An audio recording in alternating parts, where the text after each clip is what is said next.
Hello, Maniacs, and welcome back to another episode of Cult Classic Mania. I'm your host, Matthew, and as always, this episode is brought to you by CultCelebrities.com, a website dedicated to B-movies, B-list actors, and cult classic films.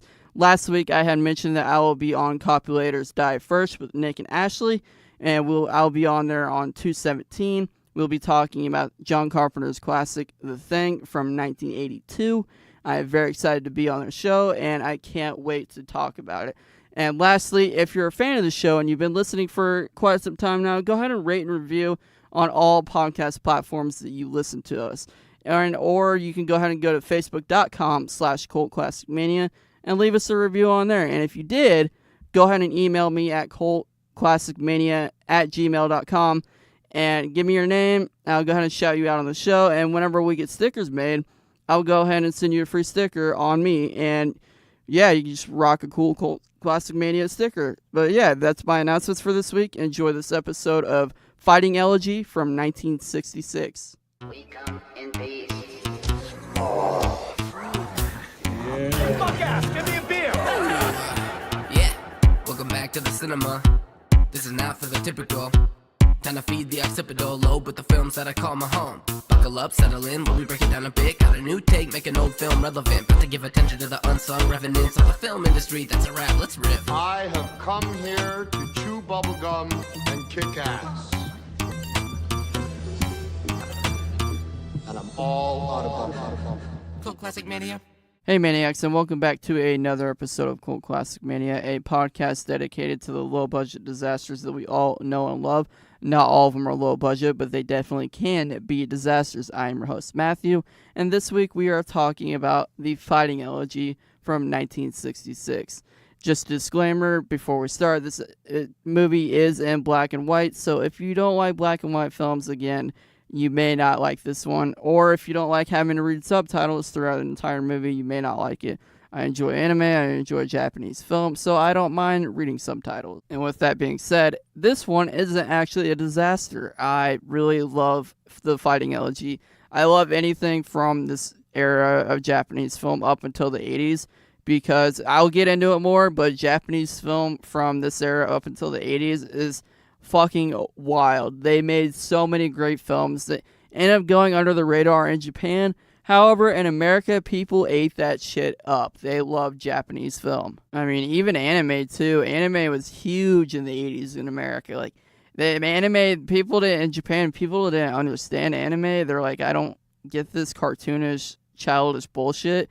But in America, people loved anime. I'm not kidding you. I remember watching Akira whenever I was like 12, 13 or whatever, whenever my brother started to get into anime. Yeah, let's get into this thing. I am excited to talk about the Fighting Elegy, and it's just Japanese perfection at its finest. Like, I love Japanese film from this era. But anyway, this movie was directed by Seijun Suzuki. He was known for the movie Youth of the Beast from 1963 and Tokyo Drifter from 1966. I believe I've seen Tokyo Drifter. That name sounds familiar, but I have not seen Youth of the Beast. Again, these names are Japanese native names, so if I butcher them, I apologize. I don't know how to speak Japanese.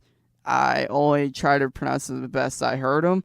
But yeah, it was written by Kenito Shindu, and he was known for writing Deathquake from the 1980s and The Horizon from 1984. This movie was starring Hideki Takashi and Junko Asano, as well as Yusuke Kozu. Again, I'm sorry, I'm totally butchering these names. I'm just going to stop trying to pronounce them. But this movie was released in November 9th of 1966. And again, like I mentioned, whenever I go into the story of what it's about, and I'll also go on the quick backstory of Japanese film as well. I know Dead Meat Podcast, they did House, and they kind of go into a little bit more, but I'll go ahead and, put my take on it as well. So a little bit of backstory before we go into the movie. Kuroneko, he lives with a Catholic family, specifically a Roman Catholic family, and he falls in love with Mikiku. I'm sorry, I'm totally butchering this again. And she ignores his feelings for him towards her in the beginning, and he starts to join a gang. And he gets into a lot of trouble, and eventually he has ties with the Kita Ika gang. So now that you kind of got the backstory of what Fighting Elegy is about, I'm going to kind of go into the backstory of Japanese film industry, because this film industry is rich with history. It's very interesting if you want to read more on it. And, the Japanese film industry, it goes back way, 100 years or more. However, whenever this movie came out, there was a decline in Japanese cinema. I think from the late 60s up until the early 80s, because what's similar to what happened in America, everybody started to buy TVs and mass production, and they just did not care about cinema at all. But, Japanese film, it didn't flop per se. However, there was a steady decline in cinema overall. So eventually we get a string of outlandish noir films, horror and fantasy, and even anime. I'm not kidding you, horror movies from Japan in that era is fucking wild. And it's just, I want to give recommendations of what you should watch and what you should avoid. Just seriously, anime, especially anime from this era, is fucking insane. It's incredibly dark. There was a manga from that era called Battle Royale, and they eventually made a film into it, and it was adapted from that manga. I love Battle Royale. If you're into dystopian futures, it's sort of what would happen if this event didn't occur, or what would happen if this event did occur, kind of thing. I highly recommend reading it, and I highly recommend watching the anime from that era. And, Akira as well is so far ahead of its time. The Akira was around 88, 87. Again, it's another one of those dystopian future kind of scenarios. I highly recommend it. Anyway, before I get too off track, production companies, they start to pull out, and directors are left with their own devices. So we start to see movies like House, Kuroneko, Kwaidan, or I'm pronouncing that totally wrong, Onibaba, and much, much more. And again, I'm sorry if I'm butchering these names. Go ahead and just check them out. I'll write them in the notes section below. Go ahead and check them out, like I said. And all these movies, they were automatically named B-list movies at this time in Japan, because no one was viewing them. No one wanted to see them, because they were like, oh, these people, they don't have any production companies backing them, and they just don't have any support overall. However, to much of Japan's surprise, Americans were eating these films up, and accounted for a majority of the box office ratings from the 60s up until about the early to late 80s, I would have to say. Yeah, I highly recommend reading into Japan's history as far as cinema goes, and just take more appreciation into Japanese film in general. I highly recommend it. I'm just not touching the surface. And again, I'll look at those movies that I talked about, and we'll just dive right into the Fighting Elegy. I mean, holy fuck, I cannot wait to talk about this movie. I know that my buddy Jack, he is from St. Louis, and he's from the band Brute Force. But I know he's really stoked on me to talk about this, and also Jake from Slashers Pod. Jack was also in a really cool power violence band back in the day called Skinner, and probably 9 of you that are listening probably know who I'm talking about, and no one else gives a shit. But Skinner was a really cool power violence band from St. Louis. They covered Sick by Ceremony when I saw them, so that was pretty fucking cool. Go check out Brute Force if you want to. They're pretty cool. Not as much of power violence, but he's in that band too. I remember when I watched them, there's literally only 12 people showed up. I saw them with Give, R.I.P. Give, and it was just them, I believe. And Free at Last is supposed to play, but they ended up dropping. But yeah, they were a cool band. I really miss that band. Only probably 9 people listening know who they are. The rest are probably why does band matter at all? Yeah, go check those bands out. But yeah, we'll get right into this thing. So we start out with already dramatic overtone, and we get this dramatic orchestrated music, and we get a title card that says Fighting Elegy. Also, in the title card, it mentions that the Fighting Elegy is based off of a novel written by Takashi Suzuki. And immediately after the title card and credits, we get a location and timestamp that says Okayama, Bizen, 1935. And 1935 was an important year for the Imperial Army during World War II. This is very Imperial Army heavy, and it touches on the issues of the Imperial Army in Japan. And that's an important issue with going into World War II. The Imperial Army was growing quite large by the time World War II hit. So keep that in mind during this movie. In the first scene, we get a group of Neanderthals. They're just now getting out of school, it looks like, and there's an all-girl Catholic school next door to them. And one of his creepy friends, one of the group of creepy friends, he's spying on the girls over the fence, and one of the guys in the group says, "Hey, you got a girl or something?" to Kuroneko, who's played by Hideki Takashi. And Kuroneko responds, "No, I don't." And the mate that asks him this, he says, "You're soft. I'll need to toughen you up. You're coming with me on Sunday to train."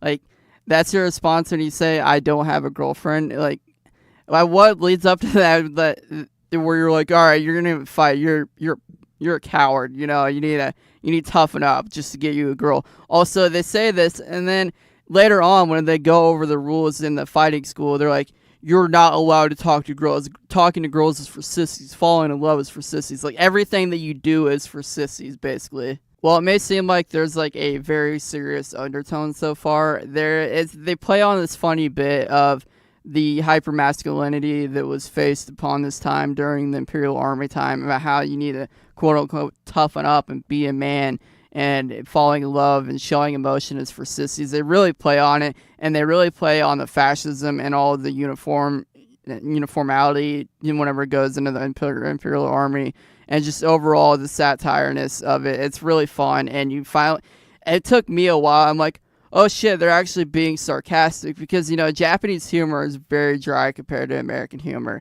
You know, and it literally took me like maybe 20 or 30 minutes into the movie to actually get the joke. But my stupidity aside, the gang starts to fight each other for some reason, and one of his mates falls on a shoe, and it stabs him in the butt. And I love this little bit. It's funny. It's just the gang just playing around, having fun, and they say it stabs in the butt, and Kuroneko and his seniors or his friends, they proceed to run away, and Kuroneko is back at home. It cuts to Kuroneko talking to one of his friends, where a man is asking, he's like, "I heard you pulled a funny trick yesterday by the river the other day." And I'm assuming this is one of his friends or his father, but Kuroneko proceeds to tell them that it was just a prank that they pulled on him. And he also goes into talking about how he's into the Catholic girl in the neighboring Catholic school. The girl he liked was supposed to give a piano recital, and afterwards Kuroneko was supposed to give her flowers afterwards. And apparently he came in at the wrong time, because whenever the conductor is like raising his hand and just giving her signal to go into the next bar, and Kuroneko just runs in. He's like, "Oh shit, you're still playing, my bad everybody." And he just walks out with the flowers, all disappointed. And again, he comes in at the wrong time. Apparently this is when you learn her name is Miyoku, I believe that's how you pronounce her name. He was played by Junko Asano. And Kuroneko confesses that he has a crush on her. He then apparently has a raging boner because he can't protect it. And pretty much every time that they show Kuroneko when he's around Miyoku, he has a raging boner, and for some reason they capitalize on that, and they show like full screen of him with his boner for like a good minute. I don't know why, but it's just a weird tidbit. I know that it's supposed to be in middle school. It's still weird for me to watch this. Well, whatever, that aside, and, you know, this is when he is, you know, he's talking to Turtle, who is played by Yusuke Kawazu, I believe that's his name, and this is when Turtle is training Kuroneko for some reason, but for some reason, I don't know if I just didn't catch it, he's training, but he hasn't explained why he's being trained. Turtle and Kuroneko are back at the Catholic Church after all this has happened, and Turtle pulls out a bottle of wine. Kuroneko, this is very Catholic heavy too, by the way. Like, everything Kuroneko or anybody does is a sin, and they really play on that too, which I love. There was a lot of Catholic fear within him, and Kuroneko, he pipes up and he gasps. He's like, "Oh my God, aren't you Catholic too? Drinking is a sin." And anyway, even though he announces this, he's like, and then Kuroneko just grabs an entire bottle of wine and just drinks it all. And yeah, it's funny. Like, they really play on the Catholic fear. It's a great little undertone, a little comedy undertone. And there is a light jump scare when Turtle, he randomly karate kicks a candle, and he puts a hole in the center of the candle. Kuroneko is acting like this is the most amazing thing he's ever seen. He's like, oh, how'd you do that? That's amazing. And then there's just a random training montage from there. And before going into this next scene, I will say the biggest issue I had with this movie, I love this movie, don't get me wrong, but the biggest issue that I had was there wasn't a whole lot of fluidity in the beginning. It seems to be rapid fire at this point, and going into the next scene, it's rapid fire still between like training. And then there's a part where Mikoku, she confesses her love for Kuroneko, and she thinks his training is so masculine. Again, driving home the point of masculinity and joking about it. She's talking to her mom. She's like, oh, it's so masculine. It's so brave. It's such a manly thing to do. Oh, because every girl says that. Whatever. After the training montage, there is a part where Turtle, he mentions that he can no longer train Kuroneko and he needs to find a group to train with. So he starts working with the OSMS group. I believe that's what it is. I don't remember what the acronym was. It was written in Japanese. But he's working with the head leader, Taekun. He, again, is the head of the group. And apparently Kuroneko must break all the rules at his current school so he can be more quote-unquote brave. Because that apparently makes you brave. And then he proceeds to ask Kuroneko if he has any money whenever they go to a tea shop. And Taekun, he is the fucking worst. I know he's supposed to be Kuroneko's teacher, but he is fucking terrible. He is awful to a waitress, and she's just giving off the menu. She's like saying what's on the menu. He's like, go away, bitch, I don't want to talk to you or whatever. His words, not mine. And then this is when we're introduced to Kappa, I believe that's how you pronounce his name. And him and Kuroneko just start fighting out of nowhere. Kappa, all he does, he just introduces himself, and apparently Kuroneko doesn't like that. And this fight scene is pretty uneventful, but then Kappa, he attempts to fucking rip Kuroneko's ear off by his teeth. I'm not kidding, it's so fucking gross. It just zooms in on Kappa, and he's just trying to rip off Kuroneko's ear. It's fucking nuts, but, you know, Kuroneko, of course, he's such a badass that he beats the living daylights out of Kappa, and he is just full-on masculine. He's like, oh, yeah, I'm a tough guy now. And there's a hard cut where Kuroneko is begging mercy for his father to receive his punishment, but his father says he's older now, and that form of punishment isn't necessary. So apparently, you know, whenever he was younger, actual abuse is fine, but, you know, whenever he's older, abuse isn't okay. So just fuck it, let's move on from there. And he's just really calm about it. He's like, you know, it's not necessary, we'll just move on from this. And again, not a lot of fluidity between the scenes. And it cuts to Mikoku and Kuroneko, and they're having a conversation about his suspension. And he is offended that she doesn't like him fighting. I was confused at this point because I thought she was into him fighting and thought it was so masculine. And so she suggests that he needs to learn to play piano to show his quote-unquote aesthetic side, you know, whatever the fuck that means. And it's later in the night, and Mikiko and Kuroneko are walking down the street. Again, this is just a random cut to later that night. And they're walking down the sidewalk, having a romantic walk. And out of nowhere, Kuroneko is sudden and is frightened by a man who says, he randomly says, there was a man who was hungrier the other night. Like, there was no lead up to that conversation. They were just having a nice walk, and all of a sudden freaks the fuck out about this. I don't know why. There was no context. And his teacher, Taekun, he sees him with Mikiko, and so Kuroneko attempts to run away. And Taekun, he catches up to him and tells him that girls are nothing but trouble. Again, at the beginning, people were like, oh, you need to toughen up so you can get a girl. And then later on, it just cuts to, oh, having a girlfriend is for sissies. Falling in love is for sissies. You don't want to mess with no girls around here. Again, another weird cut where it's to the next morning, and Kuroneko is attempting to apologize for what happened between him and Taekun with Mikiko whenever they were going on their romantic walk. Also, I forgot to mention that whenever he and Mikoku are going on this walk, he tries to play off that he's like with his sister, and Taekun's just like, why the fuck are you holding hands with your sister? That's weird. What's wrong with you, Kuroneko? And yeah, that was his lie. And, you know, whenever he's trying to make up between him and Taekun Turtle interrupts and he walks into the room. he says, why do you want to mess with children? Why do you want to pick on children for some reason? And Taekun won't accept Kuroku's apology. There is another epic battle between Turtle and Taekun, and it just breaks out. And I love the fighting scenes in this movie. It reminds me of like old karate films or old martial arts film, like 36 Chambers of Shaolin, and it's just fucking all out battle. And Kuroku and his men, they escape Turtle's men. However, they are quickly met in the parking lot of the school that they are at. Again, Kuroku, he is great at escaping terrible situations. And Kuroku, again, he's able to escape the madness. And it cuts to a random flyer that says, challenge from Taekun to Turtle. And it cuts to Taekun, who is talking to a friend in some type of garage. And he seems to be worried about the challenge. Usually, Taekun's a pretty tough and hard guy. And he's one of those men that doesn't like to show emotion. But he's really worried about it. He seems very concerned that he might actually lose.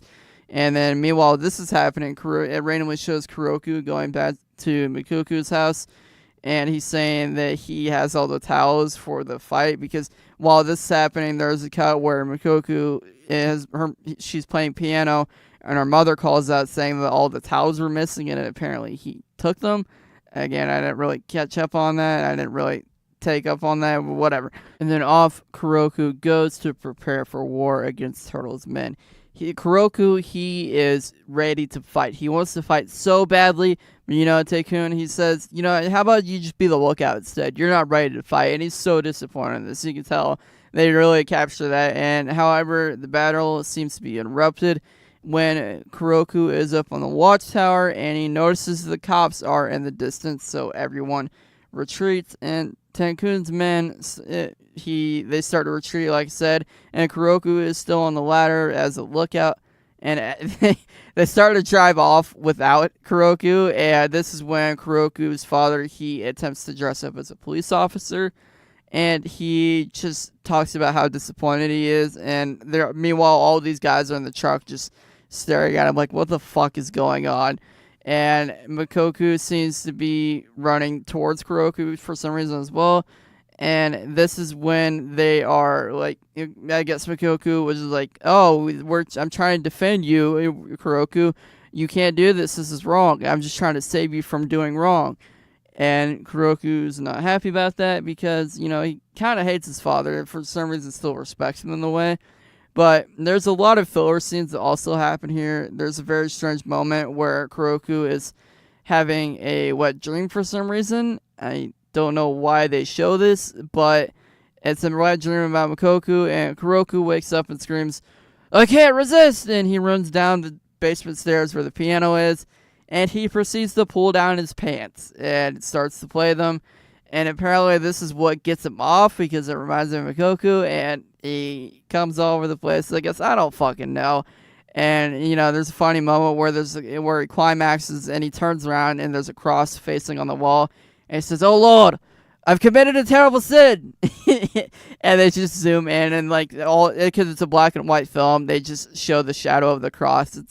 It's again, a great Catholic fear undertone, and they add the humor to it. I love it.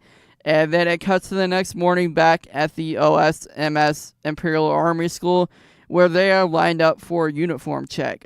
All of the men, they look very, very sharp. They're all uniform. They have all of their necessary things. They have their boots. They have the pants. They have the gun, blah, blah, blah. Except for Kuroku, because he's a goddamn rebel. He doesn't play no by goddamn rules. And he has no shoes on, and he's defiling the school uniform by having a eagle and his name stitched on the back of his uniform. The leader demands that he walks on stones as a punishment because he will not disrespect the uniform or the Imperial Army. As Kuroku does this, he mocks his leader, causing his leader to get even more pissed off, and Kuroku hits Kuroku with a sword. Taekun, he comes to the rescue to save Kuroku by attempting to apologize to the school, and they apparently don't take the apology lightly because the Imperial Army takes no shit, and they don't want you disrespecting them. Taekun and Kuroku are now enemies with the Imperial Army, and they run away. Kuroku is heading to his uncle's in Azu Wakamatsu. I'm sorry if I'm totally butchering that town. But first he needs to see Mikuku before he leaves. And of course, obviously, she is devastated that Kuroku is leaving. But she, of course, understands that he has to leave and the trouble that he is in. Again, this is where it gets kind of annoying and there's more filler scenes. However, it cuts to Kuroku's father. He has learned that Kuroku has run off to a zoo, but he understands. And Kuroku is now a part of the Kitata Middle School. I'm sorry if I'm totally butchering that. And he is a new student there, and it's his first day. And for some reason, there's a part where everyone in the classroom calls the professor a duck. I don't know why. They're just chanting, duck, duck, duck, duck. And it's just making fun of this poor professor. For all this happens, Kuroku gets a note from a kid, and he's wanting to know why he was expelled from his previous school. And Kuroku, he of course ignores the note and listens to the professor. The kid apparently didn't like that and throws up a wadded piece of paper at Kuroku. Kuroku, who has the most irrational reaction, and he gets up and flips the kid's desk over and pushing him down. Of course, the professor, he has an obvious reaction and gets mad at Kuroku. And in response, Kuroku calls everyone a bunch of red-ass monkeys and leaves. And is that racist for me to say? I'm not sure. Is that racist? I don't know. But, Professor, he sent someone after Kuroku after class. And Kuroku is still pissed off after the kid disrespects Kuroku and just beats the shit out of him. He's like, that's not the zoo way. You can't act like that. And then Kuroku just beats the shit out of the kid. While Kuroku is the main character of this film so far, he is a fucking asshole. He is the typical kid in middle school who is always acting out, and he's just a total dick, and you don't really want to be around him. But he is the main character that you have to put up with throughout this entire fucking movie. And, another one of the kids from the school is back at Kuroku's uncle's house, and he is asking about Kuroku's life back at home. For some reason, this doesn't bother him, unlike the other kid from school. And Kuroku confesses that, he has the hots for Mikoku, I'm sorry, again, butchering the name, to his friend. And Kuroku says that he can't go without holding feelings from her any longer. But how does his friend fight the urges to fall in love with the girl? By writing fucking haikus. That's right, you write haikus instead of jerking off because that is the Catholic sin. You write fucking haikus. Whatever. They head to a tea shop where his friend, he introduces Kuroku to his haiku teacher. However, we are interrupted by the White Tiger Army. They show up and challenge Kuroku to a duel, and he wants to battle them one against them, and he says they want to settle this once and for all by challenging Kuroku to a final battle. And this is for disrespecting the Azula spirit, blah, blah, blah, however you pronounce it. Unfortunately, Kuroku's men are outnumbered, and, they end up being tied up by the army once the battle hits. Again, this battle, it's pretty fucking brutal, I will admit. Kuroku's army is clearly outnumbered, but Kuroku does not want to give up without a fight. And one of Kuroku's men, apparently for some reason this is the go-to move, is to try to rip off someone's ear. And one of Kuroku's men just gets up on another dude and just starts to bite off the dude's ear. And it gets pretty close to pulling his ear off completely because it's all bloody and gushing out blood. It's fucking gross. But that seems like the go-to move for some reason, just to tear their fucking ear off instead of actually fighting them. But, whatever. And Kuroku, he's later on, they show him being tied up to a breaking wheel.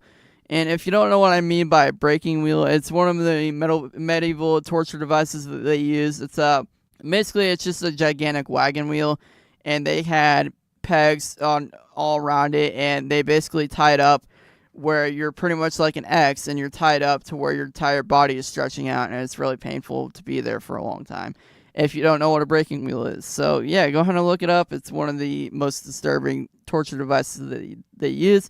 And they spin him while Kuroku is covered in blood.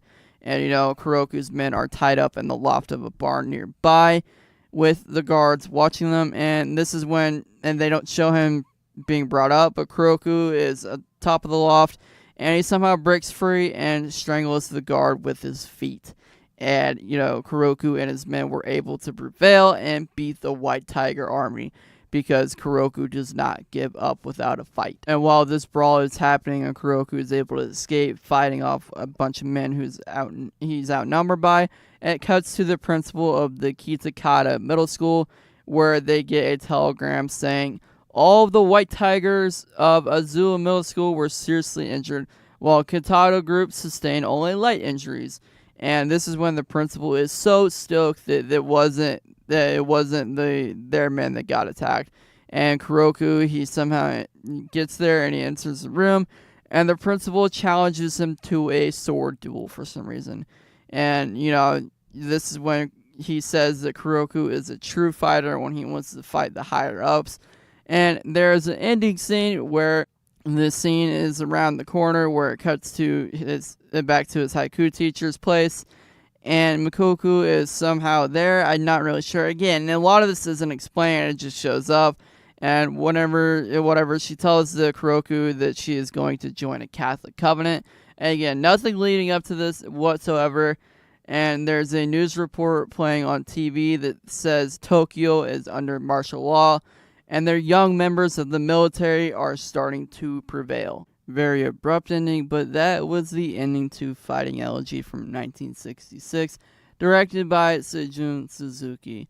Again, I really love talking about this film. It was definitely fun to do. I love Japanese film. I love Japanese Noir.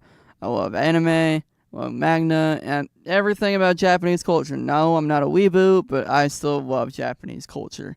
I love the political aspect of it. I like how Seijun Suzuki has always had a political opinion within his movies. He always talked about it, but he also had a comedic undertone about it and wasn't too serious. He talked about the issues that were happening within Japan at that present time.